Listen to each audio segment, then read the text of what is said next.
Hello everyone, it's nice to be back in Cyberland. I hope you didn't miss me with my budding chess channel.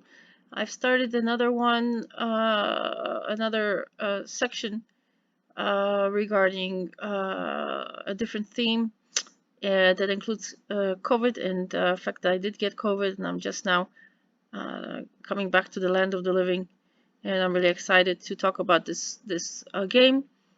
I like the shortened games to see how fast in 25 moves Magnus Carlsen was able to do this against Wesley So. It's just amazing. Very amazing. See how the world champion does it again. Of course, he has off days and he has positive days, and this is one of those days. I chose this because the fact that it's short and it's good for instructional purposes, and you can see another opening. And so this opening, I guess Magnus is white, and this was the Meltwater Tour final on 4/10/2021. Okay, and so here we go. So he started with b3, then with the opponent Wesley So went b6 and e4. Bishop to b7, that's the already attacking that. And how does Magnus respond? I'll protect that pawn. Then Wesley So goes to e6 and bishop to b2. So notice it's setting up the fianchetto bishops. Both sides are now in a fianchetto position. Just depends where the king is going to end up now. Where are you going to castle? Was there castling involved here or not? We shall see. So this is the Nimzowitch-Larsen opening that you're seeing. And this is a quick, clean day at the job for the world champion Magnus Carlsen. Afterwards, we go to knight to f6, attacking that lonely pawn, and it is being protected, but you know that's a lot of attacking here. We got two attackers now. Magnus responds by moving up. Remember, the going out of the fire, and by moving up, he's now attacking that knight. So, is Wesley So wanting to move out of the way, or is he going to do a counterattack? He moves out of the way, and he takes, just like that. And then he so takes with the bishop. But we still got that pawn in the middle there. That e5 pawn still survived this exchange. What's next? Okay, we're going on an attack with queen to g4. It seems like a pretty quick move there. A very decisive move. All right, how will So respond? Oh, attacking right away. So where do we go? Where do we hide with our queen?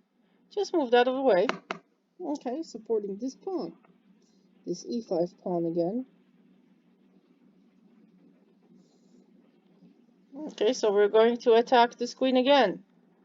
Oh, we just sidestep back again, no problem. So then Wesley So goes to a5, starts to move a little bit here to have more space to breathe. Carlsen responds by going to a3.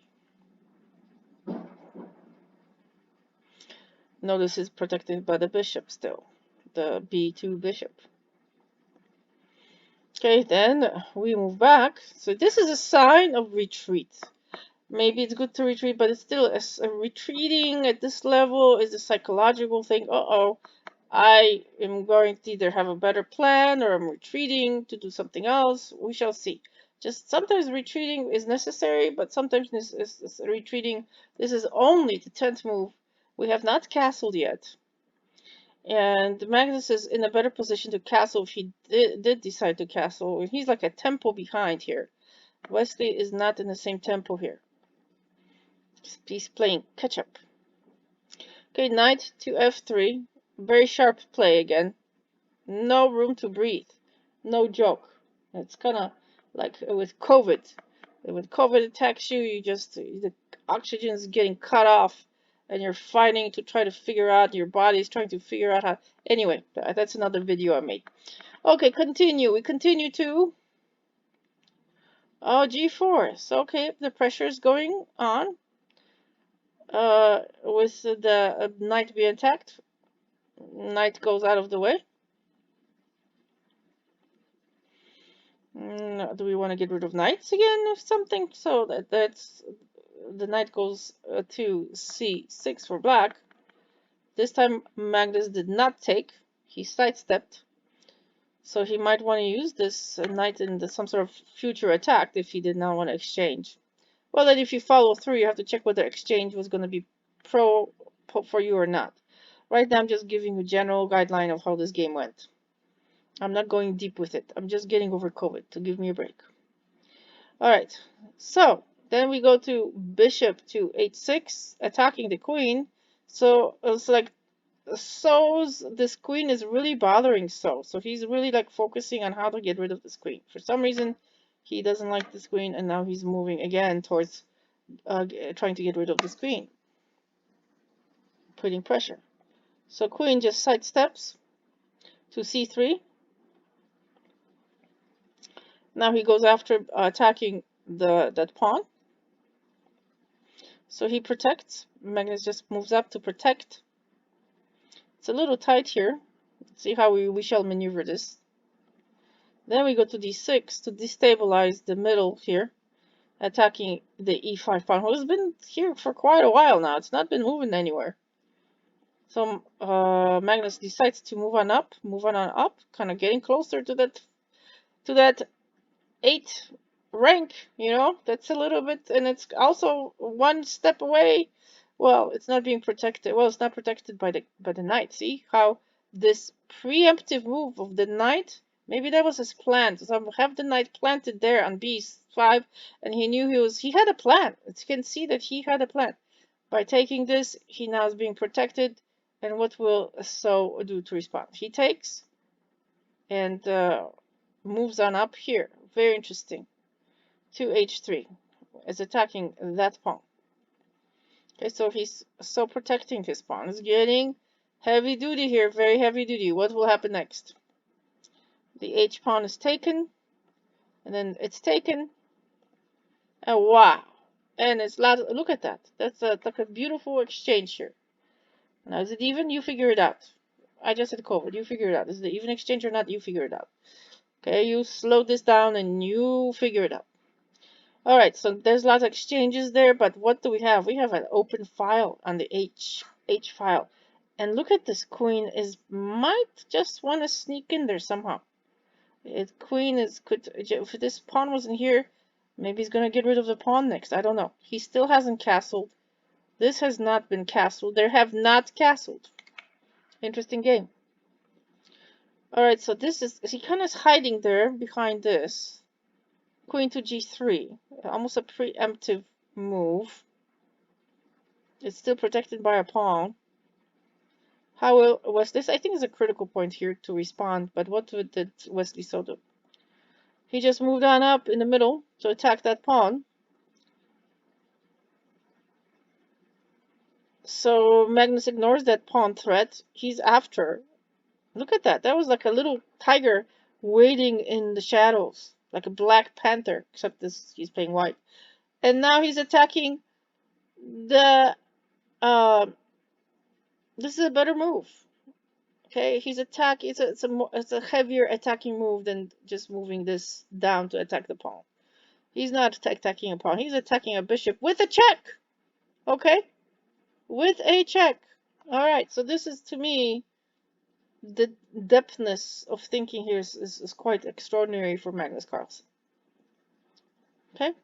So he moves out of the way, noting that a check is coming.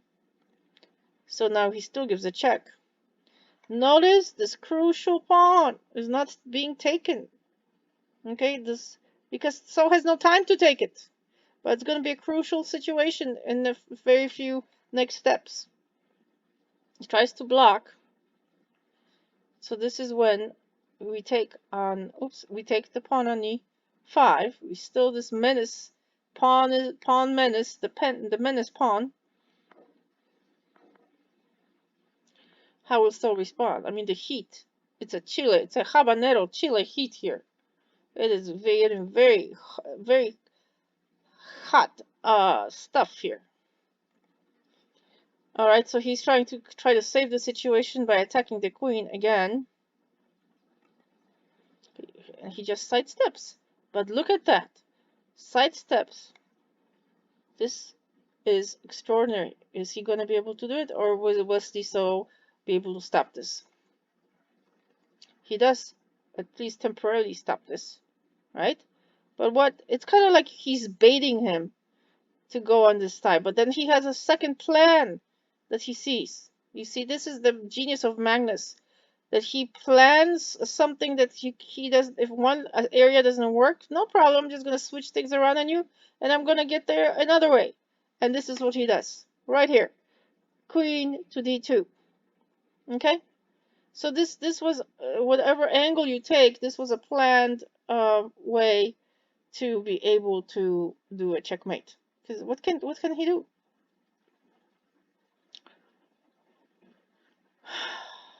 Extraordinary piece of, this is artistic. This is a quick game, but really shows you the thinking of Magnus Carlsen when he's on, they like to call it in form, like he's on the form, in the forms, not the form that you write, but in shape, in this kind of shape. This is a really quick, lovely game of how Magnus Carlsen, the world champion, thinks while he plays chess.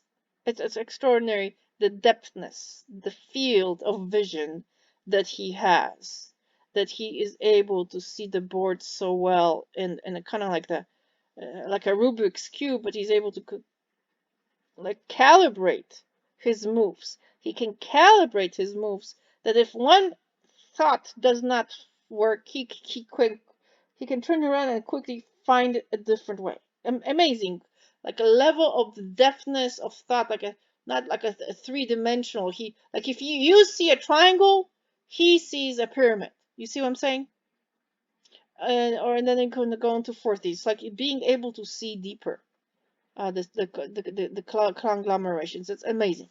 Anyway, so this is my spiel for today. Thank you so much. This is how Magnus Carlsen won against Wesley So.